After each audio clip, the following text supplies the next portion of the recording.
오늘 설교 말씀의 제목을 정하면서 학창 시절에 배웠던 그러한 잠시 기억을 더듬어 보았습니다. 여러분, 대한민국에서 우리가 다 자랐기 때문에 물론 다른 지역에서 자란 분들도 계시겠지만 대한민국의 국민의 4대 의무가 있었던 것을 기억하실 것입니다. 여러분, 기억나십니까? 4대 의무? 한국을 떠나온 지 오래되셔서 학창 시절에 그런 기억들을 쉽게 떠올리기가 쉽지 않으실 것입니다. 저도 이제 내일 모레 2월 5일이 되면 미국에 도착한 지 딱 6년이 되는 날입니다. 이제 그 도착한 날도 금요일 날 밤이었는데 올해도 금요일 밤이 되었습니다. 그리고 올러 목사님 네 분과 우리 칠이 목사님으로 결정되신 정민영 목사님께서 당시에 부목사님으로 계셨는데 저희 가족을 JFK 공항에서 픽업을 해주셨습니다. JFK 공항에서 누가 픽업을 하느냐에 따라서 직업이 결정된다는 그런 속설이 있습니다. 맞죠? 예, 그래서 저도 역시 그 속설에 변함이 없이 귀한 사역을 지금까지 잘 감당하고 있음을 감사하게 생각하고 있습니다. 여기 계신 분들도 사실 저보다 더 많이 미국에서의 생활을 하셨을 것입니다. 그런데 불과 6년밖에 안 된 저도 옛날 일을 생각하거나 어떤 기억들, 단어들을 생각하게 될 때 쉽게 떠오르지도 않고 또 막상 떠오른다고 해도 생소한 느낌을 떨쳐버릴 수가 없는 것이 사실입니다. 이 국민의 4대 의무에 대해서도 곰곰이 생각을 해봤는데 두 가지밖에 생각이 나질 않았습니다. 납세의 의무와 국방의 의무. 납세는 한국에 살 때 세금도 내지 않았는데 그냥 생각이 났고, 국방의 의무는 열심히 군대 생활을 했기 때문에 쉽게 이렇게 두 가지가 생각이 났던 것 같습니다. 도대체 생각이 나지 않아서 인터넷을 검색해 봤더니 교육의 의무와 근로의 의무, 또 환경 보전의 의무, 여러 가지 한 가지 더 그런 의무가 있었던 것을 보게 되었습니다. 국가에 소속된 국민이라면 마땅히 행해야 할 일들을 규정해 놓은 것이 바로 이 국민의 의무가 되는 것입니다. 돌이켜보면 이 의무를 꼭 지키겠다고 살아왔던 것은 아닌데 우리는 사회제도 안에서 그러한 의무를 자연스럽게 행하고 있음을 우리는 바라보게 되는 것입니다. 때가 되면 학교에 입학을 하게 돼서 교육의 의무를 받게 됩니다. 또 남성의 경우는 나이가 20이 넘으면 이제 국방의 의무를 하기 위해서 군에 입대를 하게 됩니다. 그리고 제대를 하고 직장을 가지면서 자연스럽게 근로의 의무를 이행을 하게 됩니다. 또한 일정 소득에 따른 그러한 세금을 내기도 합니다. 이렇게 자연스럽게 교육의 의무와 국방의 의무, 또 근로의 의무, 납세의 의무를 지키면서 살아가게 된다는 것입니다. 모든 국민이 성실하게 주어진 이 의무를 감당하게 될 때 바로 국가의 발전, 보다 나은 그런 향상된 국민의 삶을 살아갈 수 있게 되는 것입니다.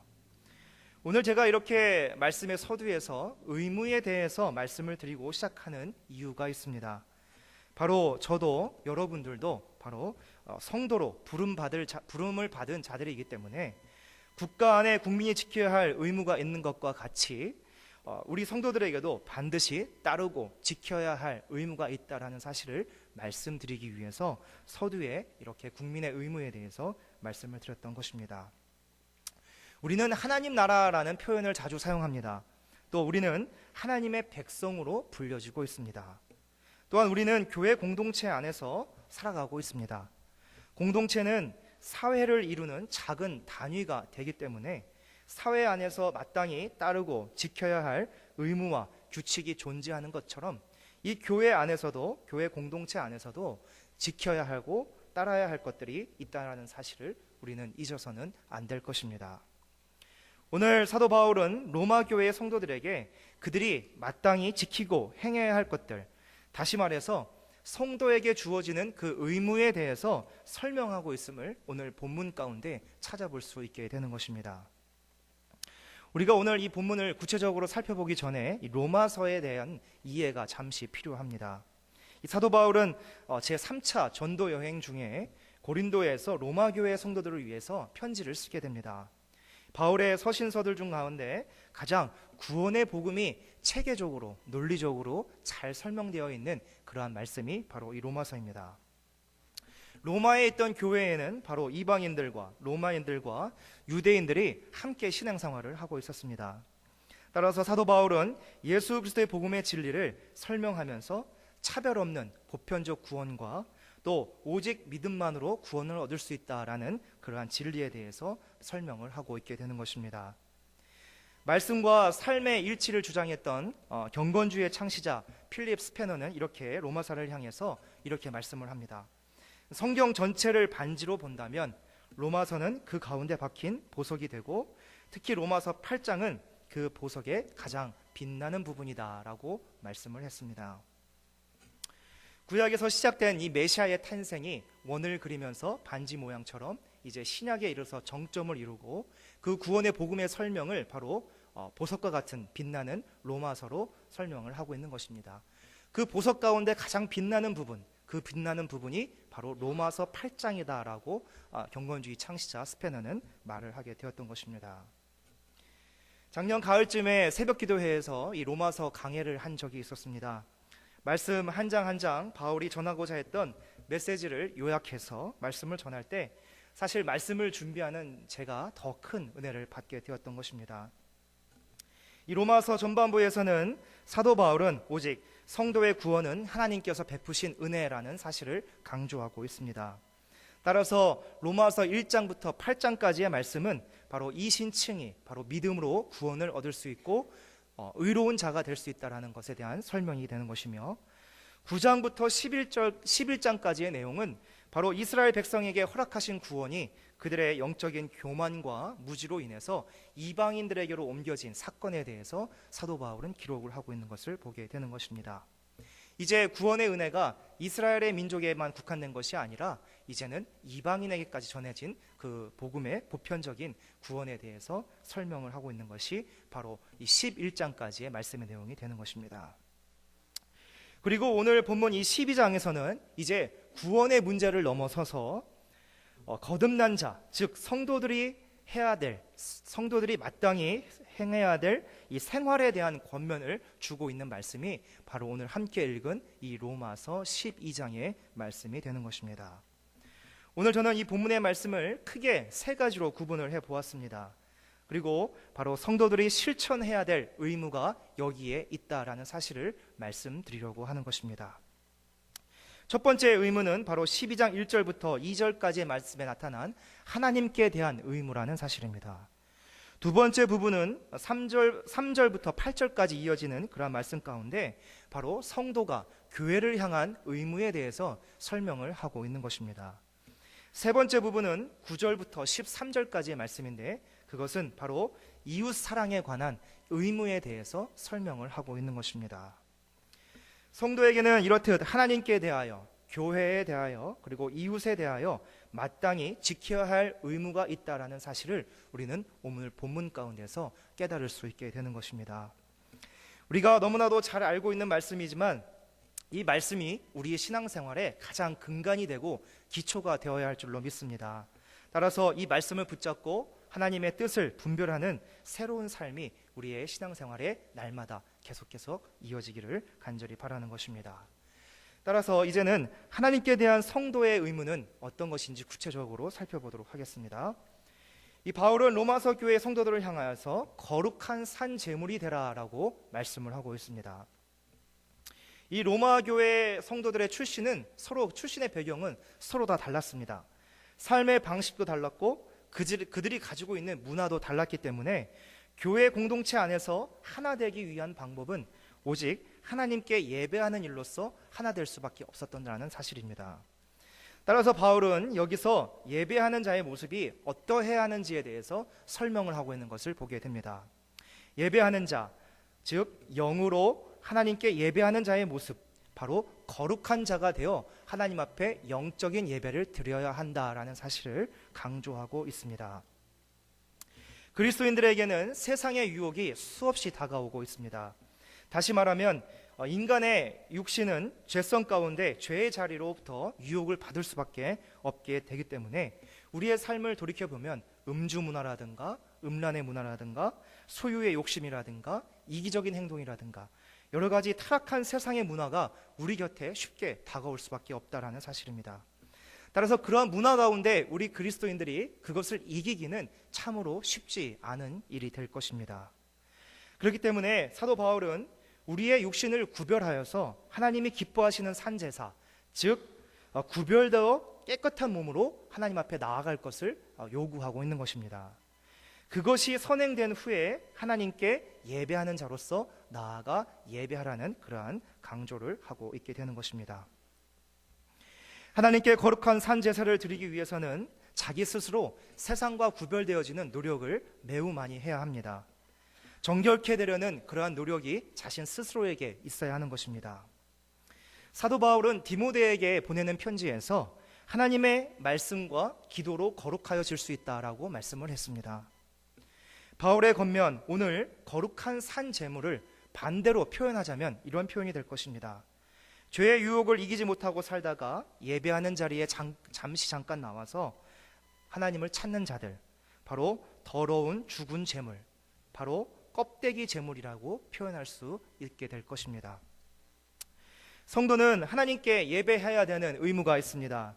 그 의무에 대하여 거룩한 산 제물로 하나님께 영적인 예배를 드려야 한다라는 것을 사도 바울은 첫 번째로 강조를 하고 있는 것을 보게 됩니다.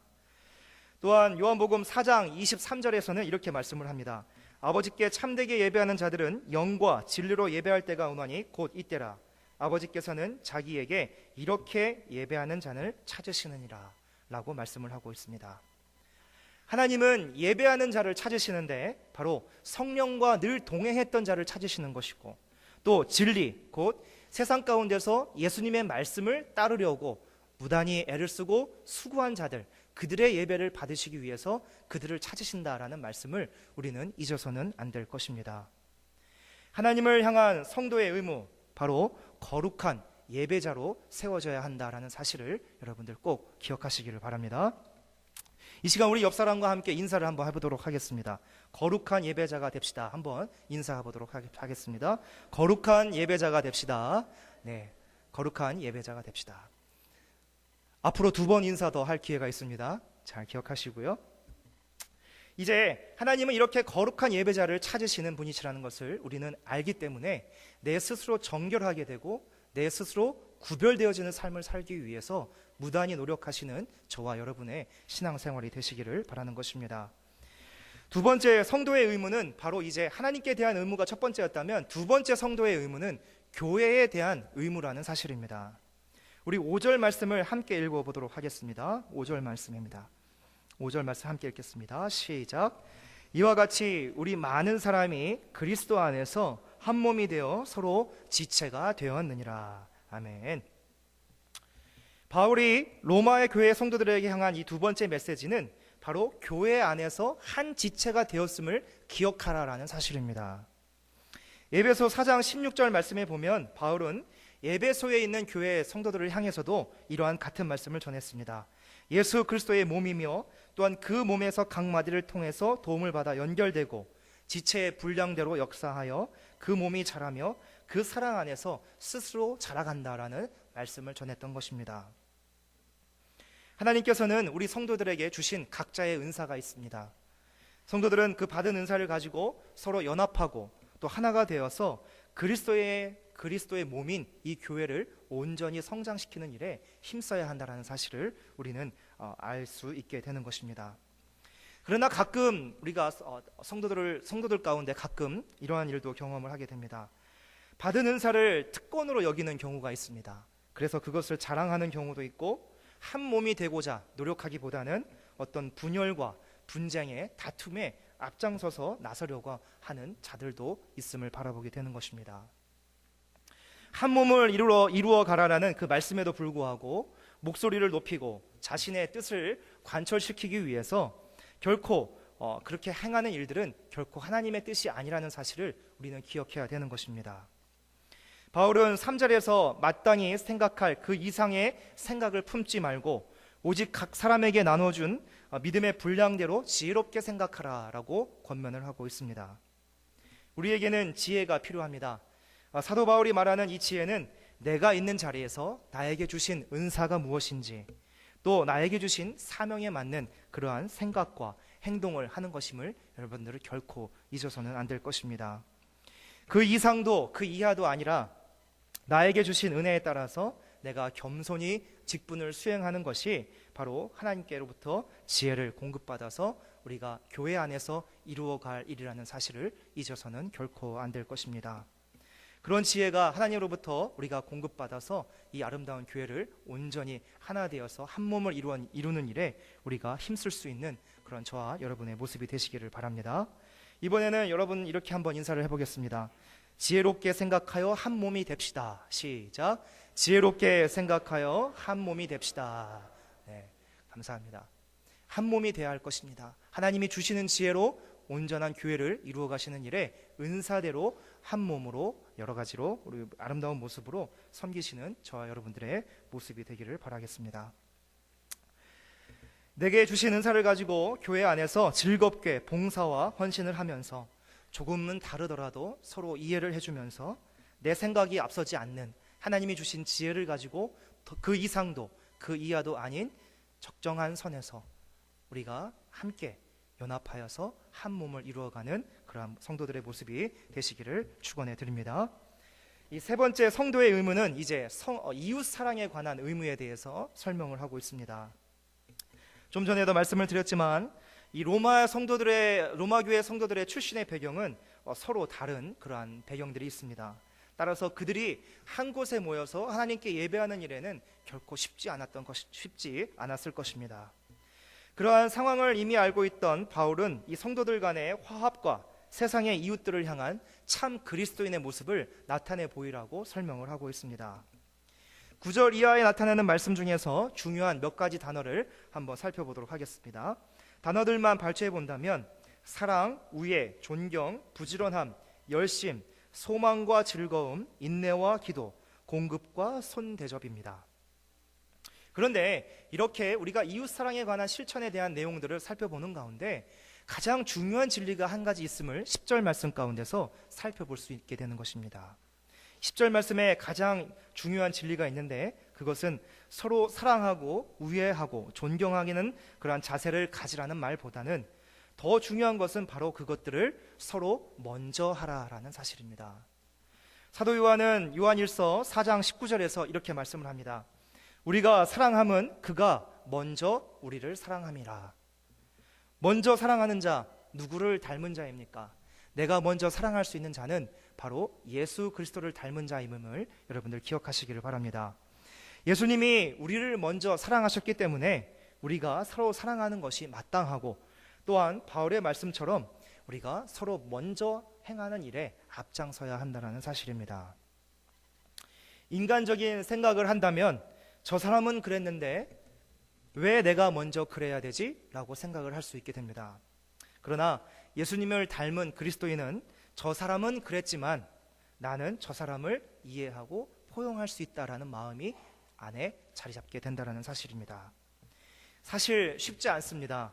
그러나 사랑에는 거짓이 없다고 구절에 말씀을 하고 있기 때문에 우리가 진정 예수 그리스도의 구원의 은혜를 감사하며 감격했던 자라면 하나님의 사랑을 경험한 자들은 바로 진심으로 먼저 사랑할 수 있고 먼저 용납할 수 있는 자세를 갖게 된다라는 사실입니다. 이제 마지막으로 우리 옆 사람들과 한번 이렇게 인사하겠습니다. 내가 먼저 사랑하겠습니다. 함께 인사하겠습니다. 시작. 내가 먼저 사랑하겠습니다. 내가 먼저 사랑하겠습니다. 이것이 성도들에게 주어진 세 번째 의무가 되는 것입니다. 오늘 우리 뉴욕 성결교회에게 주시는 말씀 성도의 세 가지 의무라고 제목을 정하고 여러분들에게 말씀을 전하고 있습니다. 하나님을 향한 거룩한 예배자의 의무, 또한 교회를 향한 한 몸을 이루는 성도의 의무, 또한 이웃을 향한 사랑의 실천의 의무가 바로 사도 바울의 로마 교회 성도들과 우리 교회에 주시는 권면의 말씀임을 여러분들 반드시 믿고 기억하시기를 바랍니다. 오늘 말씀을 읽으면서 마음 가운데 주시는 감동의 말씀이 또 한 구절 있었습니다. 우리 12절 말씀 다시 한번 주의 깊게 읽어보도록 하겠습니다. 12절입니다.